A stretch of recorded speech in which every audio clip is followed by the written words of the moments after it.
Hey everyone, welcome back. So we just came from Selena and I just came from our training for this morning.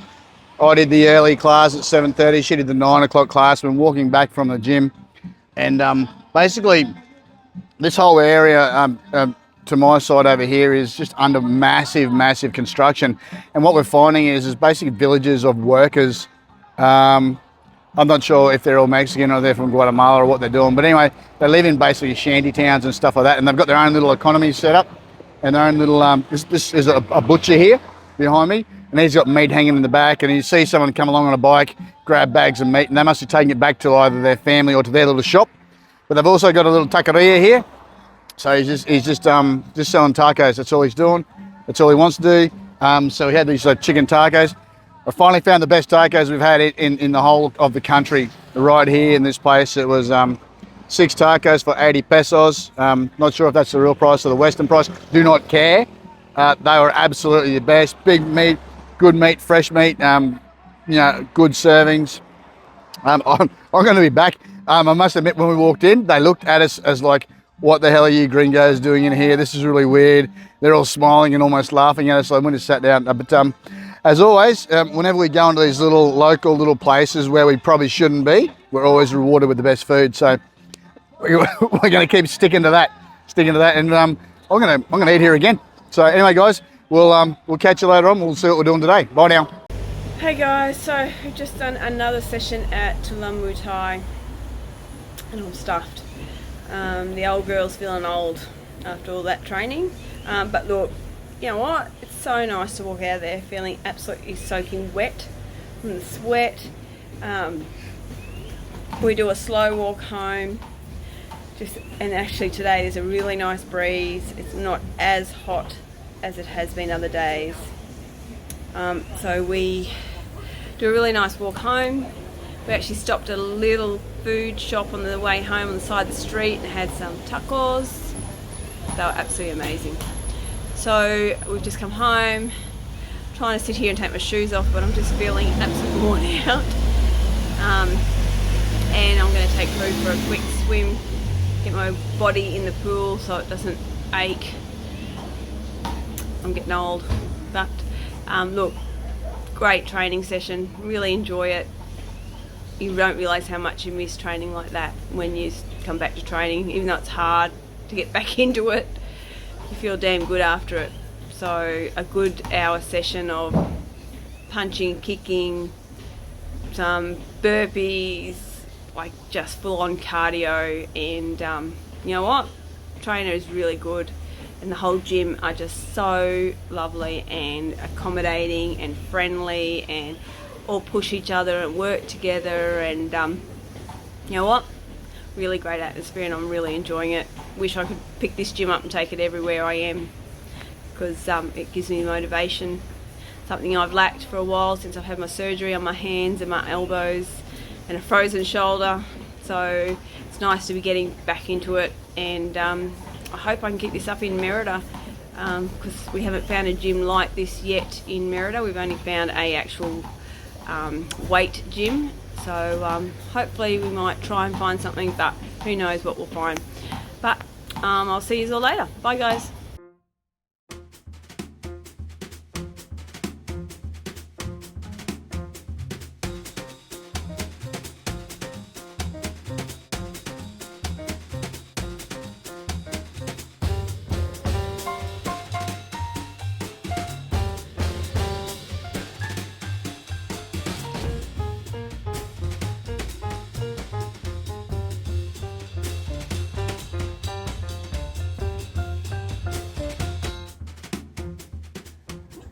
Hey guys, welcome back. So we just finished having lunch up on basically the main drag but of Tulum, right down the end. Can't remember the name of the restaurant. You'll see it in the photos we got. Look, I do recommend.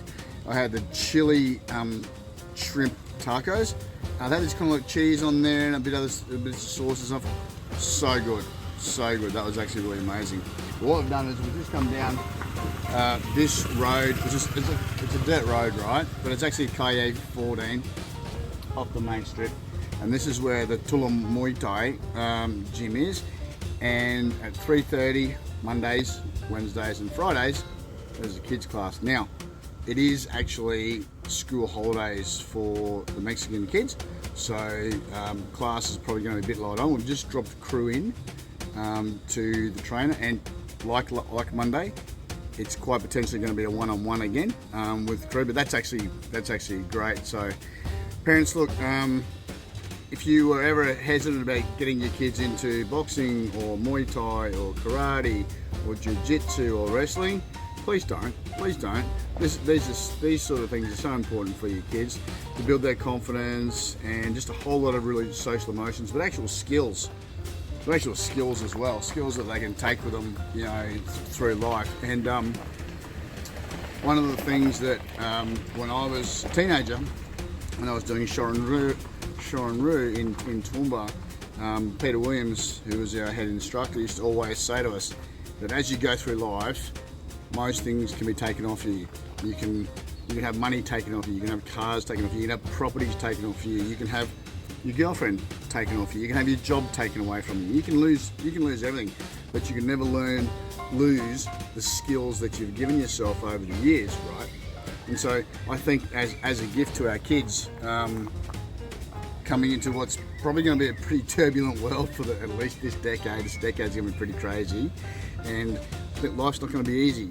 Crime is going to be really full on. I'm not saying that's why we do martial arts, but you know what? It's just one of those things we all have to take into consideration. I think this is a lifelong gift if you give your kids the skills to be able to defend themselves and all their family or friends. And it starts at a young age, but the confidence they get from that and the discipline they get when they turn up to training, they don't feel like training, they're sore, they're tired, they have to go, you've been told to go, the trainers, come on, you'll be okay, and they get through, right? So that sort of discipline actually helps you in your career and lifestyle and marriage and everything, all those things rolled in together. So I've just dropped Crue off. We're going to show a little bit of footage with Crue. He's probably in there warming up. He will be doing a bit of pad work, so I'm going to go in and we'll have a look. Let's go and see.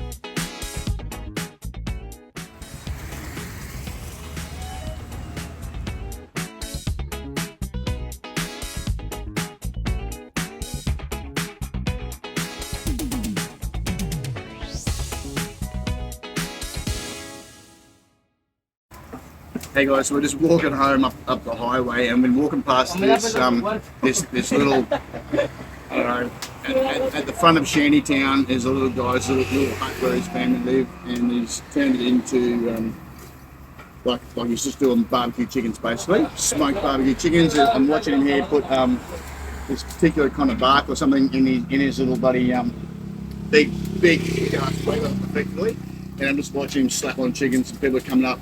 Heaps of people work when they come up left, right and centre to buy these chickens. And I'm so glad I stopped in, got a quarter of chicken. The flavour on this is absolutely amazing. You know, again, and what I love about the ingenuity of this sort of environment is these people like, you know what? Everyone turns their house into a shop of some description. Everyone has some value to add. Everyone has something to give and offer in exchange for money. And so no one's sitting around here bleating about Centrelink and the dole. Everyone's just getting on with it. You know, look, where we're sitting is not pretty. We're at the edge of the shantytown, it's not pretty. But mixed in all those shantytowns is where they're doing all of the port stuff. It is what it is. And this guy's lucky enough to have his little spot on the front here. He's doing a raw and trade, so his food is obviously very good. We'd say muy bueno. It was super great. So again, it's another example of you walk past and you go, oh my god, if I walk in there I'll die of typhoid or I'll be throwing up for weeks. No, everything's fresh. It's fresh because it turns over so much. Everything's cooked properly. They know what they're doing. This is what they do. Again, I just recommend it. So, guys, here is to us finally finding and trying what I would call street food in Tulum. Right, I'll catch you soon.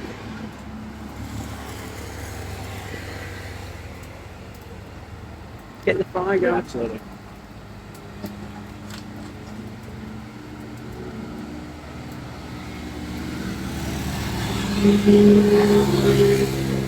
Live chicken man. Alright, he's going to drop off. Look, he's got the fan going. He's got the fan going. So what do you think he's doing with the fan there? He's making the fire hotter. Get the heat. Right.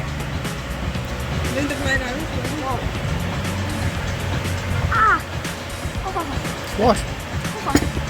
It's hard to imagine kids in other countries are firing machine guns at war, your age, and you can't flat out tying your shoes or getting your clothes. Or...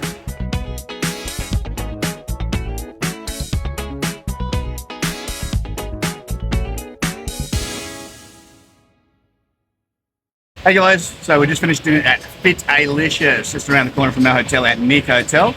I guess they pride themselves on, I don't know, it's kind of vegan-y sort of stuff. There's, all different juices, for your health, and your chakras, the chakra juice, and, I would say there's some vegan options, all of the fit and healthy stuff that we all enjoy. But the food was actually amazing. The food was really, really tidy, really tasty. I had the bass fish of the day. Wasn't really happy with what it was going to be, as in fish of the day, but it was pretty damn good. Selena had a ceviche and she thought it was amazing. Had bits of mango and stuff in it. So it was with this vinaigrette over shrimp. Crue had his chicken tacos as usual. Look, guys, the Fit-A-Licious, not the cheapest place. Up in the back here where all the new hotels and stuff are. Feels like a kind of a town outside of the town. But food was actually really tidy. I'm about to pay the bill. The bill was $9.25. If anyone wants to, 925 pesos. If anyone wants to understand what that is. But yep, do recommend it. We'll put the link in down below, and we'll sign off and we'll see you tomorrow. I'm gonna go do some work. All right, see you. Hey guys, welcome back. So I'm just doing a bit of a wrap up for the day. What did we do today? We got up and we decided we were going to walk down the main drag close to our house and go in and just have a look around. Selena would look at some handicraft shoes and a few other things. There's some pretty sexy tequila bottles in the centre of town that are floating around that we went and looked at. I went and checked out some chemist prices for a whole lot of stuff. That's probably another little session all by itself. But look, first up, we walked past some of the little corner shops that aren't on corners, that are on what I call on the edge of the shanty towns that are working and slapped together around the construction sites. That was pretty good. Felt good to go in there and buy a few things, and they're just decked out like little corner stores with dirt floors. They got freezers there, and everyone's got a Coke fridge. Everyone's got Coke. Everyone's got Coke there. The whole country runs on Coke, which is really interesting. We went down and we were getting hungry. It was probably 11 o'clock.